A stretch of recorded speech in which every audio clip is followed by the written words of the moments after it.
성경을 읽을 때 우리를 가장 어렵게 하는 게 바로 이 족보가 아닐까 합니다.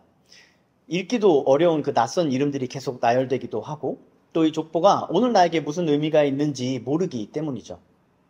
하지만 우리가 족보를 읽을 때에도 잊지 말아야 할 것은 이 족보 또한 하나님의 무오한 말씀이라는 사실입니다. 그래도 이 마태복음에 있는 족보는 우리에게 그나마 친숙한 편입니다. 성경에 친숙한 분들이시라면 아는 이름들도 많이 등장하고 있고요. 또 다른 족보와 비교해서도 그렇게 길지는 않습니다. 그리고 명확히 드러나는 특징들이 있어서 그 의미를 또 파악할 수 있죠. 이 마태복음의 족보를 볼 때 주로 주목하게 되는 것은 아무래도 이 족보에 등장하는 여성들의 이름입니다. 고대 사회의 족보에서 여성의 이름이 등장한다는 게 독특해 보이기 때문이죠. 더구나 이 등장하는 여성들 모두 우리가 성경에서 만나볼 수 있는 예사롭지 않은 여성들입니다. 그래서 이 여성들의 이야기를 상기하는 것으로 마태복음에 있는 이 족보를 이해하곤 합니다. 하지만 우리는 이 말씀을 볼 때 말씀의 문맥 안에서 해석하기를 우선해야 합니다. 저자의 의도는 저자가 쓴 글 속에서 가장 잘 담겨 있기 때문이죠. 이런 관점으로 이 마태복음에 있는 족보 속에 이 여성들의 이름을 보면요, 이 여성들이 이방 여인이라는 공통점으로 묶인다는 것을 생각해 볼 수 있습니다. 그러면 지난주에 살펴본 이 1절의 말씀, 아브라함의 자손 예수와 연결해서 생각해 볼 수 있겠고요. 또 예수님께서 이방 여인들이 포함된 이 다윗의 계보를 통해서 이 땅에 오신 점에서 다윗의 자손 예수를 한번 생각해 볼 수 있을 것입니다. 이런 관점을 가지고 오늘 우리가 읽은 이 계보를 생각해 보기를 원합니다. 마태복음의 제목이라 할 수 있는 1절을 근거로 이 계보를 함께 살펴봄으로써 우리 인생의 역사 속에 찾아오시는 예수님을 만나게 되는 은혜가 있기를 축원합니다. 먼저 2절에서 6절을 다시 한번 읽겠습니다. 아브라함이 이삭을 낳고 이삭이 야곱을 낳고 야곱은 유다와 그의 형제들을 낳고 유다는 다말에게서 베레스와 세라를 낳고 베레스는 헤스론을 낳고 헤스론은 람을 낳고 람은 아미나답을 낳고 아미나답은 나손을 낳고 나손은 살몬을 낳고 살몬은 라합에게서 보아스를 낳고 보아스는 루색에서 오벳을 낳고 오벳은 이새를 낳고 이새는 다윗 왕을 낳으니라. 다윗은 우리아의 아내에게서 솔로몬을 낳고. 아브라함에서 시작해서 다윗까지 여기 이 1절에서 6절까지 나오고 있는데요. 이것을 한 단락으로 이해하면 좋을 것 같습니다. 이 단락의 특징을 보자면요, 이 계보는 이집트의 억압된 세대, 그리고 광야 세대, 그리고 사사 시대에 살았던 세대라고 이렇게 볼 수 있습니다. 총 3가지 세대가 있죠. 이집트의 억압된 세대, 광야 세대, 그리고 사사 세대. 특히 유다와 그의 형제들이란 표현이 있는데요. 이 표현이 이집트에 억압되어 있던 하나님의 백성들을 강조하는 표현이라 할 수 있습니다. 지난주에 살펴본 것처럼 마태는 아브라함과 다윗을 하나님의 언약을 상징하는 인물로 묘사하고 있습니다. 그러면 이 단락을 이렇게 이해할 수 있습니다. 하나님의 언약이 죄의 포로가 된 불순종의 세대를 감싸고 있다라고 말이죠. 하나님은 아브라함과 언약을 맺으셨습니다. 그러나 아브라함의 자손들은 그 언약에 신실하지 않았고 오히려 범죄하고 불순종했죠. 그렇게 그들은 계약 불이행의 대가를 감당해야 했습니다. 그런데 하나님은 아브라함의 후손을 포기하지 않으셨습니다. 불순종의 극치였던 사사 시대가 지나고 하나님은 자신의 언약을 다윗이라는 한 사람을 통해서 이어가고 계시죠. 마태는 다윗에게만 왕이라는 칭호를 사용하고 있습니다. 지난주에 살펴본 것처럼 왕과 다윗 이 두 단어는요, 마태복음을 처음 받아본 1세기 유대인들에게 소망을 불러일으키는 표현이었습니다. 그래서 마태는 이 계보에서 아브라함과 다윗을 강조하면서 예수의 계보가 왕의 계보이고 언약의 계보다라는 점을 강조하고 있는 것이죠. 이 계보는 한 집안의 역사이기도 하고 또 한 개인의 역사를 담고 있기도 합니다. 그런 점에서 우리의 삶을 한번 잠시 돌아와 봅시다. 하나님의 언약의 말씀에 관련해서 말이죠. 그렇게 우리의 삶을 돌아봤을 때 어떤 성도님은 예수를 믿지 않던 시절이 떠오르실 것입니다. 또 예수를 믿고 있었지만 죄를 범했던 순간들이 떠오르는 성도님들도 계실 것입니다. 그리스도인들은 겸손히 자신의 인생을 돌아보면 불순종의 역사였다라고 고백할 수밖에 없죠. 그렇지 않습니까? 우리는 얼마나 자주 말씀을 까먹고 또 은혜를 잊어버리면서 살아가는지 모릅니다. 가슴을 치며 회개했던 그 죄를 다시 짓는 것은 왜 이렇게 쉬운 걸까요? 힘겹게 이루어 놓은 경건하고 의로운 생활 습관은 너무나 쉽게 무너져 버립니다. 다시 게을러지고, 다시 무책임해지고, 다시 짜증을 내는 내 모습을 발견하게 되는 것이죠. 그래서 정직한 그리스도인들은 이런 자신의 형편 때문에 낙담하게 되기도 합니다. 말씀을 지키며 경건하게 살고 싶은 마음은 충만한데 다시 범죄하고 불순종하는 더러운 죄인이 어김없이 거울 앞에 서 있기 때문이죠. 그러니까 누가 회개하라고 말하지 않아도 회개할 수밖에 없는 것이 그리스도인들입니다. 그렇게 회개하며 엎드릴 때 그런 자신을 언약으로 감싸 안으시는 하나님과 교제하게 되는 것이죠. 하나님은 이런 불순종의 역사인 우리의 삶을 그의 언약을 통해 감싸 안아 주십니다. 그래서 사도 바울은 내가 원하는 바 선은 행하지 아니하고 도리어 원하지 아니하는 바 악을 행하는도다 라고 탄식하면서 오호라 나는 곤고한 사람이로다. 이 사망의 몸에서 누가 나를 건져내랴 라고 울부짖은 다음에 곧바로 이렇게 고백합니다. 우리 주 예수 그리스도로 말미암아 하나님께 감사하리로다. 그리고 이어서 이렇게 선포합니다. 그러므로 이제 그리스도 예수 안에 있는 자에게는 결코 정죄함이 없나니 이는 그리스도 예수 안에 있는 생명의 성령의 법이 죄와 사망의 법에서 너를 해방하였음이라. 우리를 감싸 안아주시는 하나님의 언약은 예수 그리스도로 귀결됩니다. 예수님은 언약의 성취자, 만왕의 왕으로 이 땅에 오셨으니까요. 사도 바울은 자신도 어찌할 수 없는 공고한 자기 인생의 구원이 그리스도 예수께 있다고 선포하는 것입니다. 이 예수님은 불순종하는 우리를 형제라고 불러주십니다. 마태복음에서 예수님은 자주 제자들을 형제라고 불러주십니다.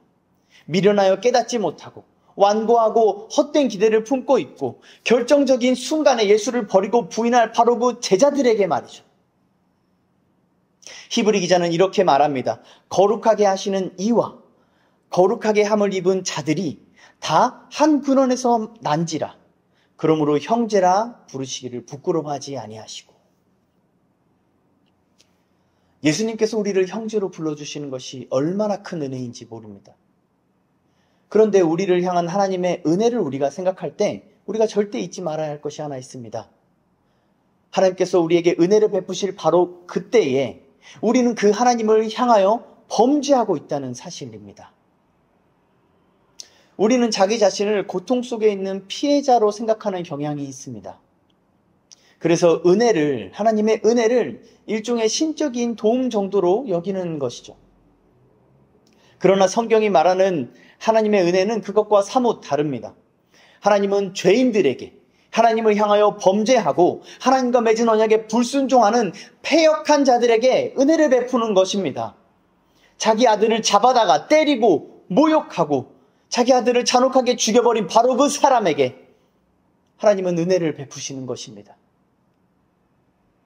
속된 말로 찢어 죽여도 시원찮을 놈을, 그런 우리를 자기의 형제로, 자기의 아들로 삼아 주시는 것입니다. 이것이 하나님의 은혜입니다. 예수님은 이 일을 위하여 사람의 몸으로 태어나셨습니다. 우리와 한 근원에서 나신 것입니다. 그렇게 사람의 몸을 입으신 하나님은 하나님과 맺은 언약을 지키지 못한 대가를 우리 대신 감당하셨습니다. 그래서 방금 읽어드린 히브리서의 말씀은 그 바로 앞에 이런 말씀으로 시작하고 있습니다. 그들의 구원의 창시자를 고난을 통하여 온전하게 하심이 합당하도다. 그들의 구원의 창시자를 고난을 통하여 온전하게 하심이 합당하도다. 사랑하는 성도 여러분, 우리의 구원의 창시자이신 이 예수를 믿으십시오. 믿음은 이 예수를 통해 우리에게 온전하게 성취되는 하나님의 언약을 붙잡는 것입니다. 성도의 삶은 믿음의 삶입니다. 의인은 오직 믿음으로 말미암아 사는 거니까요. 성도의 삶은 신구약의 약속에 근거한 삶입니다. 약속에 붙잡히는 삶이고, 약속을 붙잡는 삶이고, 또 약속에 붙잡히는 삶인 것이죠. 은행 대출이나 휴대폰 약정 같은 것들을 예로 들어 한번 생각해 볼까요?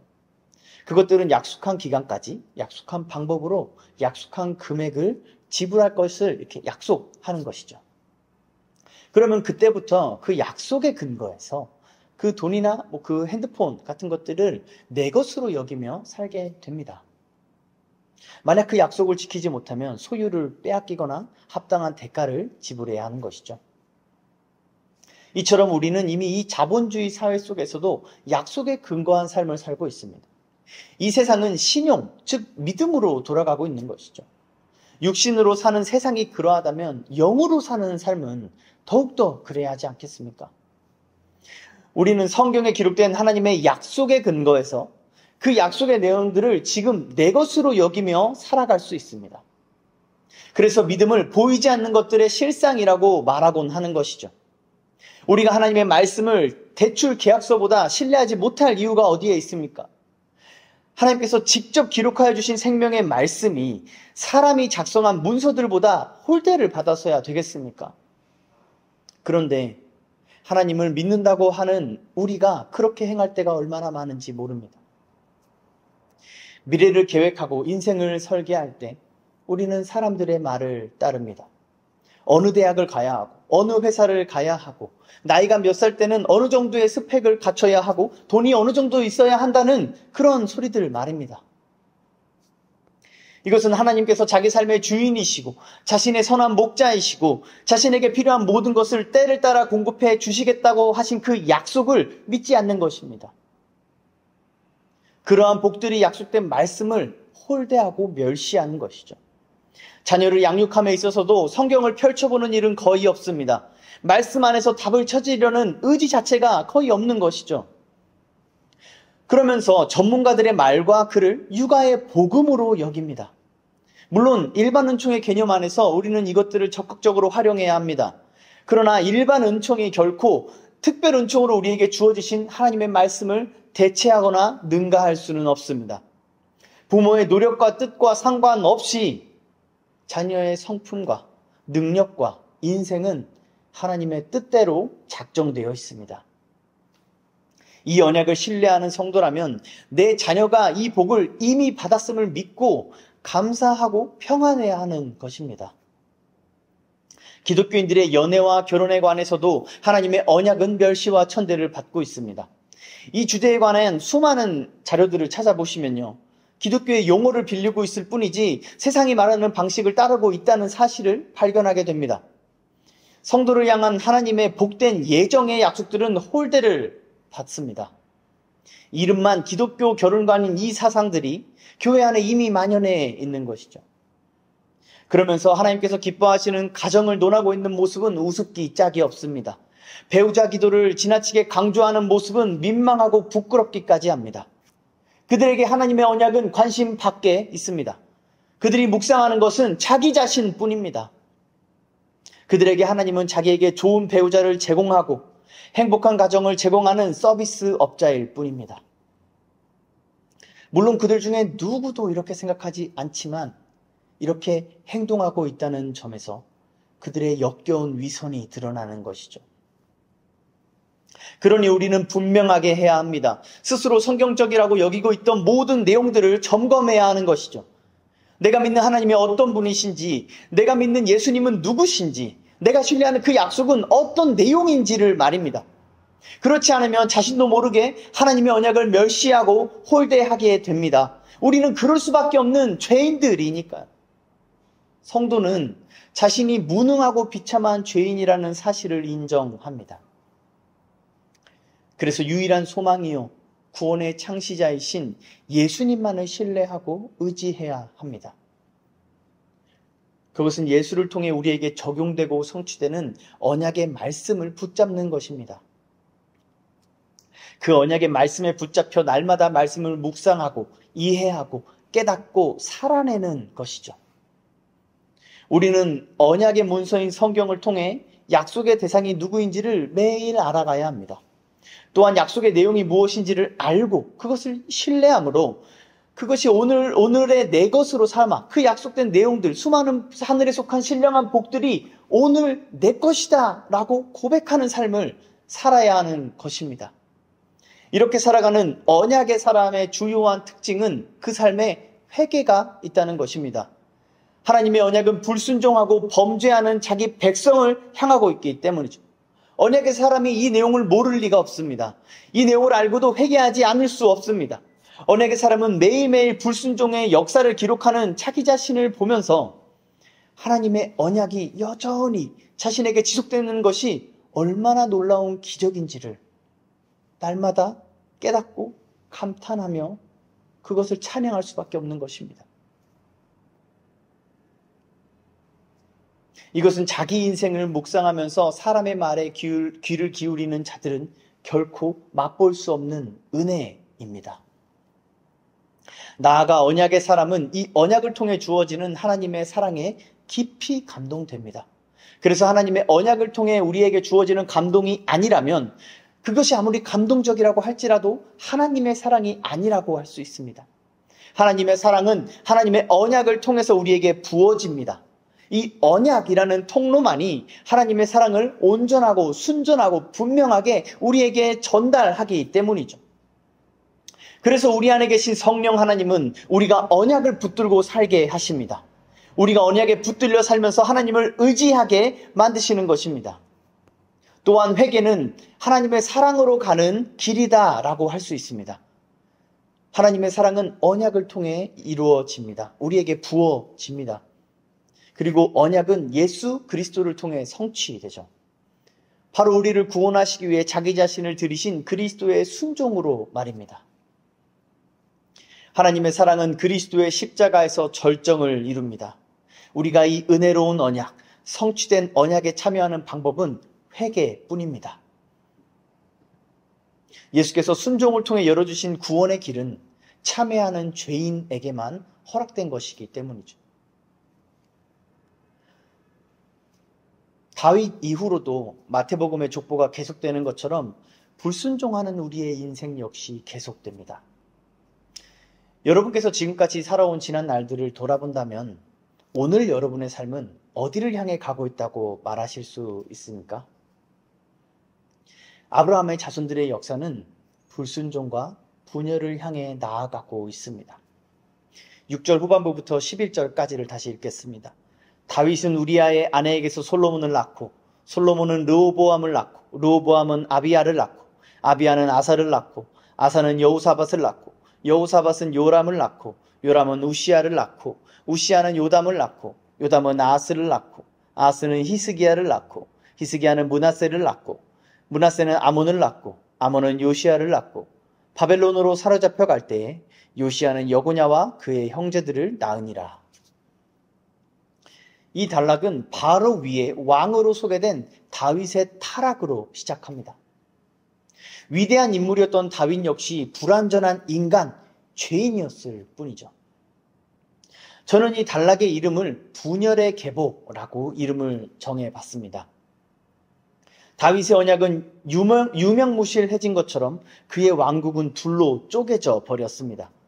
그 분열의 시작과 원인은 죄였죠.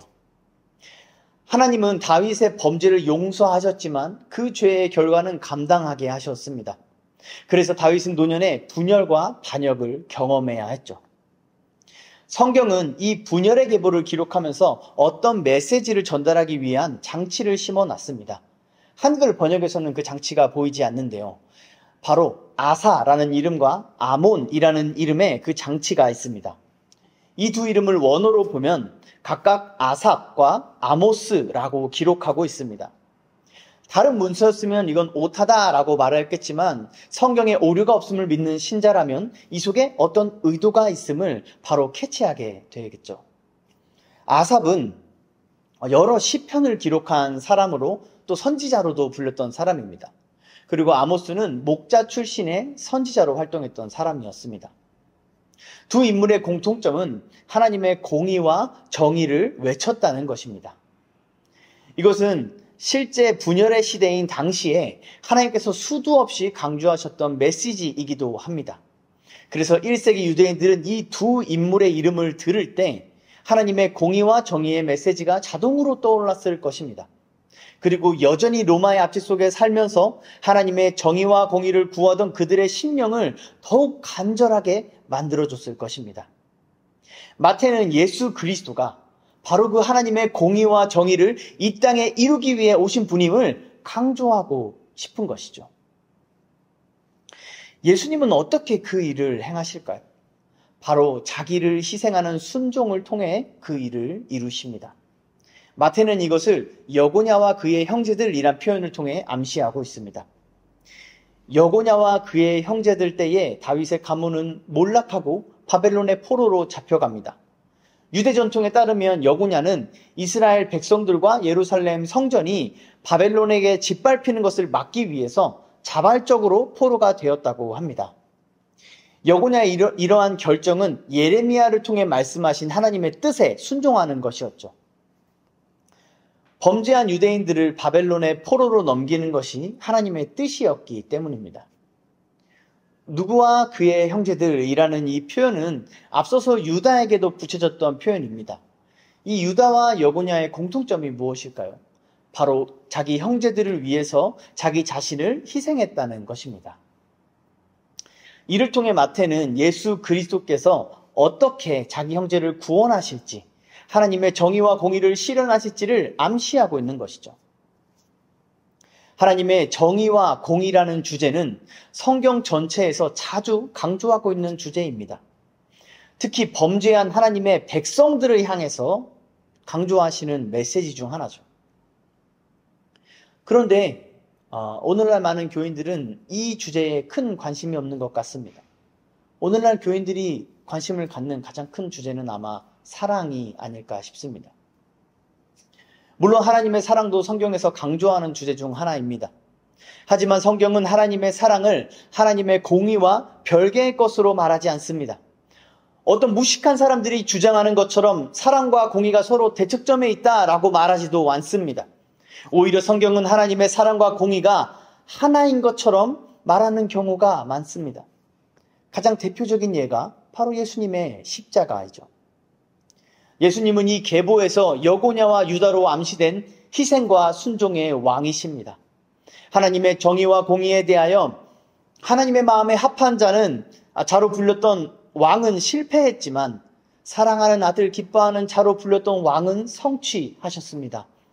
다윗 왕은 자기 정욕에 이끌려 실패하였지만 예수 왕은 하나님의 뜻에 전적으로 순종함으로 성취하신 것입니다. 제 아무리 경건하고 위대하고 하나님께 칭찬을 받는 사람이라 할지라도 예수가 아니면 실패할 수밖에 없는 것이죠. 희생과 순종의 왕께서 이루신 것은 죄로 인해 분열하고 분쟁하는 우리를 자기 피로 하나 되게 하신 것입니다. 무너진 모든 것을 다시 세워서 온전하게 하신 것입니다. 그렇게 불의한 자들에게 의로워질 수 있는 길이 되어주신 것이죠. 아브라함으로부터 다윗까지 이어져 온 언약에 대하여 사람은 철저히 실패하고 배신하고 불순종하였지만 하나님은 신실하셨습니다. 우리의 인생은 불순종과 분열과 분쟁과 멸망으로 점철되지만 하나님은 포기하지 않으신 것이죠. 하나님은 여러분을 포기하지 않으십니다. 하나님은 한국 교회를 포기하지 않으십니다. 하나님은 이 시대의 교회를 포기하지 않으십니다. 제가 이렇게 말하는 이유는 이 시대의 교회가 몰락하기 전에 남유다나 중세 교회와 닮았기 때문입니다. 저는 회개가 없는 캐치프레이즈를 거부합니다. 그런데 이 시대의 교회는 이 음란한 집회와 프로그램을 매년 반복하고 있습니다. 이 집회를 통해 부흥이 온다. 이 프로그램을 하면 하나님의 역사를 경험할 것이다. 같은 헛소리들을 얼굴빛 하나 변하지 않고 해대고 있죠.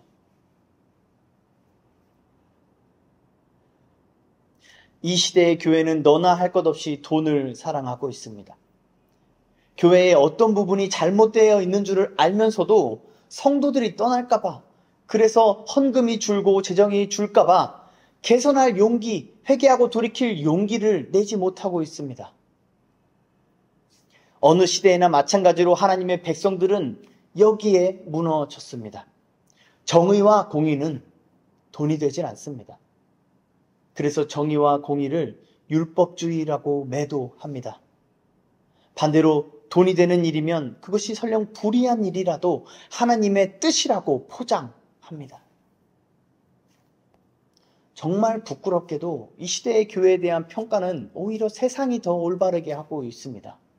남유다가 멸망하던 때와 마찬가지로 오히려 불신자들이 하나님의 백성들의 패역함과 그 해결 방안을 제대로 파악하고 있다는 말입니다. 그런데도 멸망 직전의 남유다처럼 이 시대의 교회는 평안하다 하는 거짓말에 취해 있습니다. 사랑하는 성도 여러분, 우리는 깨어 정신을 차려야 합니다. 분열과 불순종으로 멸망을 향해 추락하고 있는 현실에 우리는 눈을 떠야 합니다. 우리는 우리의 이 현실을 주님 앞에 참회해야 합니다. 이 시대가 불순종의 역사를 또다시 반복하고 있음을 깨달아야 합니다. 그래야 우리는 우리의 유일한 소망을 향해 올바르게 간구할 수 있습니다. 우리를 결코 포기하지 않으시는 하나님의 인자와 자비에 전부를 걸고 부르짖어야 합니다. 여호와여, 진노 중이라도 긍휼을 잊지 마옵소서. 주의 백성과 맺으신 주의 언약을 기억하소서라고 외쳐야 하는 것입니다.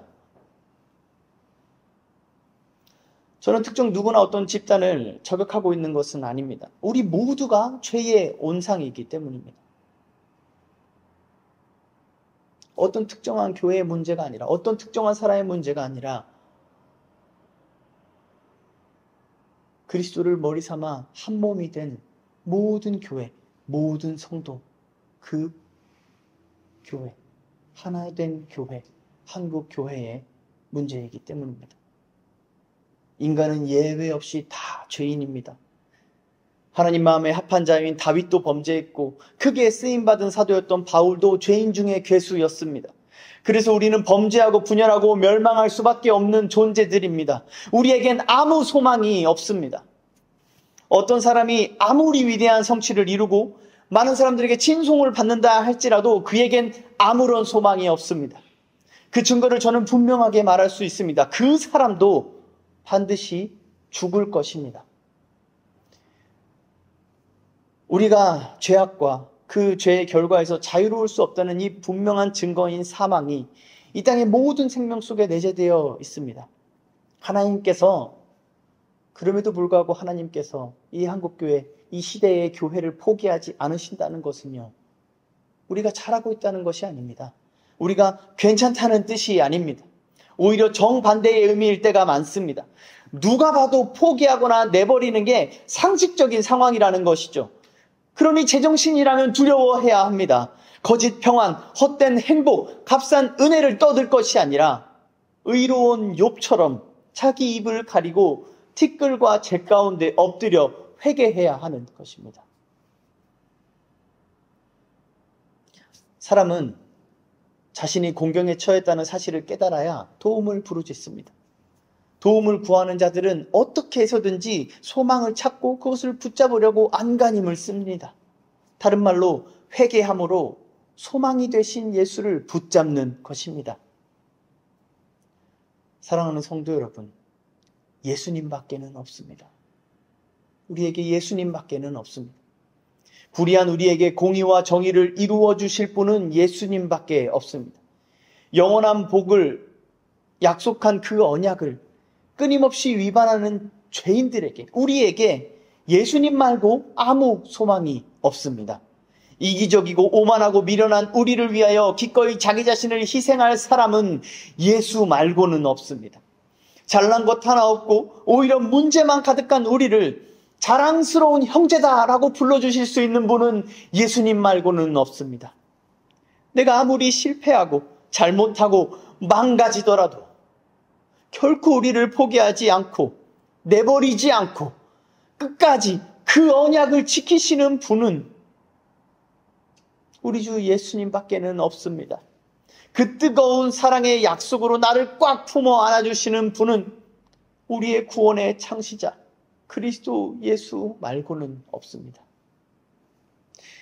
예수님께서 이처럼 사랑하시는 성도 여러분, 이 예수를 여러분의 주와 구주로 모셔야 합니다. 이 예수를 여러분의 왕으로 섬겨야 합니다. 이분은 희생과 순종의 왕이십니다. 이 왕을 섬기는 것은 이 왕을 따라서 희생과 순종의 삶을 살아가는 것입니다. 여고냐의 순종은 바벨론의 포로가 되는 것이었습니다. 유다의 순종은 형제들을 대신해서 애굽 총리의 노예가 되는 것이었습니다. 이 그리스도의 순종은 형제들에게 버려지고 온갖 조롱과 모욕과 폭행을 당하고 수치스럽고 처참한 죽임을 당하며 마침내 영원하신 아버지께 버림을 받으시는 것이었습니다. 그리스도인의 순종은 멋있지 않습니다. 때로는 도덕적으로 보이지 않고 선해 보이지도 않습니다. 그리스도인의 순종은 대체로 힘들고 지루합니다. 대부분 한심해 보이고 사소해 보이기까지 합니다. 그래서 그리스도인의 순종은 자주 조롱을 받습니다. 멸시를 당합니다. 그리스도께서 순종하실 때 그런 대우를 당하셨던 것처럼 말입니다. 그리스도인의 순종은 SNS나 게시판에 자랑할 만한 것이 되는 경우가 거의 없습니다. 많은 교회들이 선교보고나 사역보고라는 이름으로 자랑하는 성과들, 교회의 수련회나 집회들을 흥미있어 보이게 포장해서 홍보하는 것들과는 거리가 멉니다. 이런 것들은 다 사람을 위한 것 아닙니까? 사람을 왕으로 삼는 것 아닙니까? 사람을 타겟으로 하는 세상의 마케팅과 선전이 이처럼 교회 안에서 무분별하게 남발되고 있습니다. 어쩌면 이것이 오늘날 교회가 분열하는 이유 아닐까요? 교회끼리 분열하고 교인들끼리 분열하고 가족들이 분열하고 있는 근본적인 원인이 우리가 예수님을 왕으로 삼지 않아서, 그래서 그분의 희생과 순종을 따르지 않아서가 아닐까요? 아무도 희생하려 하지 않고 아무도 순종하려 하지 않아서 하나님의 백성들은 이 세상의 포로가 된 것은 아닐까요? 우리가 겸손하게 돌이켜 생각해 봐야 할 문제인 것 같습니다. 이후로 더 이어지는 계보는 예수님이 누구신지를 계속해서 우리에게 가르쳐 줍니다.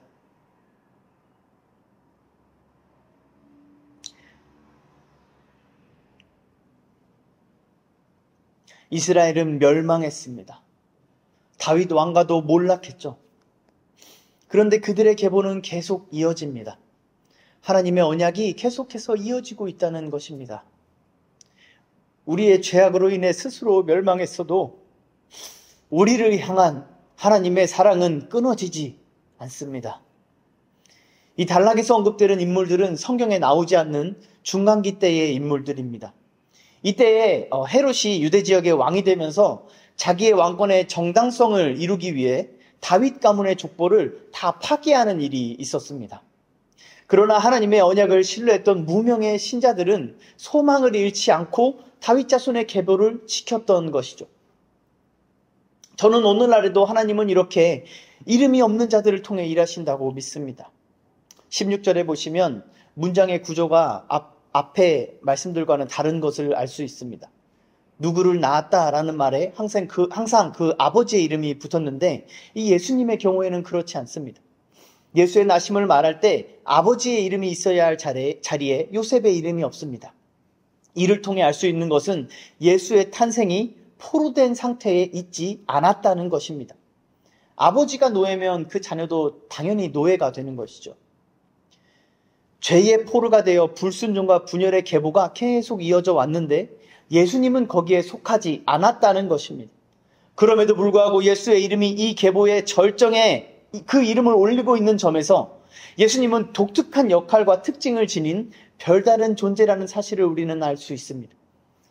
이 계보에서 다윗을 첫째 시대와 두 번째 시대의 전환기적 인물로 볼 수 있습니다. 동일하게 여고냐를 두 번째 시대와 세 번째 시대를 잇는 그 전환기적 인물이라고 할 수 있죠. 그렇게 예수님도 세 번째 시대와 네 번째 시대의 전환기적인 인물이다라고 할 수 있습니다. 그런데 예수님은 앞선 두 인물들과는 확연하게 구분되는 분이십니다. 아버지에서 아들로 이어지던 이 계보에 단절이 일어난 것이죠. 그럼에도 이 계보에 그 이름을 올리고 있으니 이 예수님은 단순히 전환기적인 인물이 아니라 이전과 완전히 다른 새로운 시대로의 전환을 불러오는 인물이 되는 것입니다. 이 위대한 인물이 그리스도라 칭해집니다. 이 계보에는 단 2명만 호칭을 붙여주고 있습니다. 다윗과 예수이죠. 지난주에도 말씀드렸던 것처럼 이 계보는 14라는 숫자를 통해서 다윗과 그리스도를 왕의 직분으로 연결하고 있습니다. 그렇게 마태복음은 이 계보를 통해서 진정한 왕이 누구신지를 선포합니다. 다윗 왕도 피할 수 없었던 죄악과 실패의 역사 속에서도 하나님의 언약이 예수 그리스도를 통하여 성취되신다는 것을 선포하는 것입니다. 이 예수님은 누구십니까? 이 예수님은 죄의 포로가 아니십니다.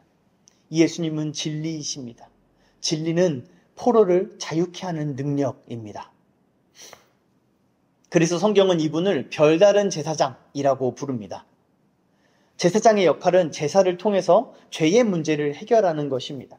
그런데 이 예수님은 별다른 제사장이셔서 단 한 번의 제사를 통해 죄의 문제를 영원히 해결하셨습니다.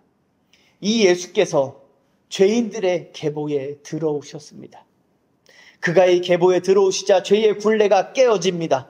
죄인이 죄인을 낳고 그 죄인이 또 죄인을 낳고 그 죄인이 또 죄인을 낳을 수밖에 없던 이 죄악의 굴레가 깨어진 것입니다. 이 빈틈이 없던 이 죄악의 굴레가 깨어지고 별다른 길이 생겨났습니다. 살 길이 생긴 것입니다. 죄악의 굴레를 벗어날 길, 죄의 포로에서 해방될 길, 진정한 자유와 안식을 누릴 길이 예수 그리스도를 통하여 열린 것입니다. 이 일을 이루시기 위해 사람과 다른 하나님께서 사람이 되셨습니다. 그렇게 하나님은 우리와 함께 하십니다. 우리 가운데 들어오십니다. 우리의 계보, 우리의 역사, 우리의 일생 속에 들어오십니다. 16절에 쓰인 동사는 수동태인데요.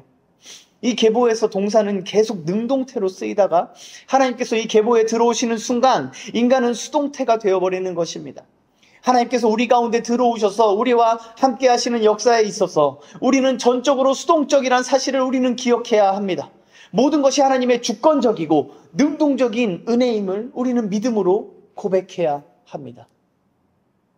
그 믿음의 고백이 바로 예수님을 왕으로 섬기는 삶을 사는 것입니다. 많은 사람들이 예수님을 자신의 주와 구주로 고백하고 예수를 왕으로 섬긴다고 말하지만 실제로 그렇게 살아내는 사람은 많지 않습니다. 앞서 말씀드린 것처럼 희생하고 순종하는 신자를 찾기가 교회 안에서도 희귀해졌습니다. 제가 이 희생과 순종을 얘기할 때 저는 도덕적인 개념으로 이것을 얘기하는 것이 아닙니다. 도덕적인 모습은 많지는 않아도 희귀하지는 않으니까요. 교회뿐만 아니라 다른 종교단체나 NGO 단체 같은 곳에 가도 그런 사람들은 얼마든지 발견할 수 있습니다. 예수를 왕으로 삼아 살아가는 하나님 나라 백성의 희생과 섬김은 예수를 따르는 것입니다. 자기를 부인하고 자기 십자가를 지는 것입니다. 도덕적으로 선한 일뿐만 아니라 그렇게 여겨지지 않는 일이라 할지라도 주를 위하여 기꺼이 순종하는 것입니다. 하나님의 주권적인 은혜에 사로잡힌 사람은 그렇게 살 수 있습니다. 하나님의 위대한 사랑의 언약에 붙들린 사람은 기쁨으로 희생하고 순종할 수 있습니다. 이렇게 사는 삶은 이전과 같을 수 없습니다. 하나님의 은혜는 며칠 만에 안개처럼 사라지는 은혜가 아니니까요. 하나님의 은혜는 그 은혜가 임한 사람의 삶에 새 시대를 시작하는 능력이 있습니다. 하나님의 사랑은 뜨거워졌다, 식어졌다 할 수 있는 것도 결코 아닙니다. 그 사랑은 죽음보다 강한 능력으로 멸망당의 끝장이 난 역사를 다시 시작하고 이전보다 더욱 온전하게 세우는 역사를 일으킵니다. 사랑하는 성도 여러분, 예수를 믿으며 살아온 여러분의 인생에 이러한 역사, 이러한 경험이 있으십니까? 예수를 믿는 인생은 새날을 맞이할 수밖에 없습니다. 하나님의 언약을 성취하신 예수는 모든 믿는 자들에게 이전과 같지 않은 별다른 날, 완전히 새로운 날을 허락하시기 때문입니다. 저는 단지 조금 더 도덕적이고 조금 더 윤리적으로 좋아지는 것을 말하는 게 아닙니다. 예수께서 열어주시는 새 날은 완전히 망해버린 절망적인 상황 속에서도 아침마다 새로운 소망을 불러주시는 놀랍고 위대한 능력입니다. 선지자 예레미야는 이렇게 고백합니다. 스스로 이르기를 나의 힘과 하나님께 대한 내 소망이 끊어졌다 하였도다. 내 고난과 재난, 곧 쑥과 담즙을 기억하소서. 내 마음이 그것을 기억하고 내가 낙심이 되오나 이것을 내가 내 마음에 담아두었더니 그것이 오히려 나의 소망이 되었사옴은 여호와의 인자와 긍휼이 무궁하심으로 우리가 진멸되지 아니함이니이다. 이것들이 아침마다 새로우니 주의 성실하심이 크시도소이다. 내 심령에 이르기를 여호와는 나의 기업이시니 그러므로 내가 그를 바라리라 하도다. 예수를 믿는 여러분의 삶에 이러한 역사가 일어나기를 소망합니다. 시대의 문제, 상황의 어려움, 아무런 소망도 찾아볼 수 없는 환경 속에서 차라리 죽기를 바라게 되는 비참한 상황 속에서도 그렇게 내가 나를 포기하는 상황 속에서도 결코 나를 포기하지 않으시는 하나님을 기억하시기를 바랍니다. 예수 그리스도께서 반드시 구원하실 것입니다. 예수님은 자기 백성을 내버려 두지 않으시고 자기 백성의 고통을 외면하지 않으시는 왕이십니다. 그분은 선하시며 능력이 많으신 우리의 왕이십니다. 그러므로 마태는 17절에서 이렇게 말합니다. 그런즉 모든 대수가 아브라함부터 다윗까지 14대요. 다윗부터 바벨론으로 사로잡혀 갈 때까지 14대요. 바벨론으로 사로잡혀간 후부터 그리스도까지 14대더라. 14이라는 숫자는 다윗을 상징한다고 말씀드렸습니다. 그리고 마태는 1절부터 다윗이라는 이름을 통해 하나님의 언약을 따라 왕으로 오신 예수를 가리키고 있습니다. 그러면 오늘 설교를 정리하면서 이 17절을 이렇게 의역할 수 있습니다. 그런즉 모든 대수가 아브라함부터 다윗까지 예수요. 다윗부터 바벨론으로 사로잡혀 갈 때까지 예수요.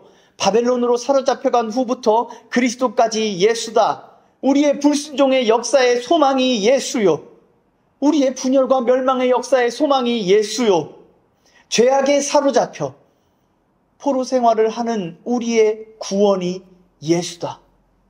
이 복음이 낙심하고 좌절하고 자책하는 성도님들께 위로와 소망이 되기를 축원합니다.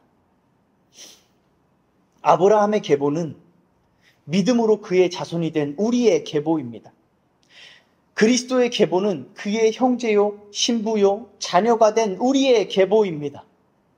우리의 계보를 사랑으로 감싸 안아주시고 우리의 생명의 풍성한 복으로 언약하시며 우리 인생을 포기하지 않으시고 언약을 따라 아름답게 완성하실 우리 주님을 우리 함께 찬양합시다.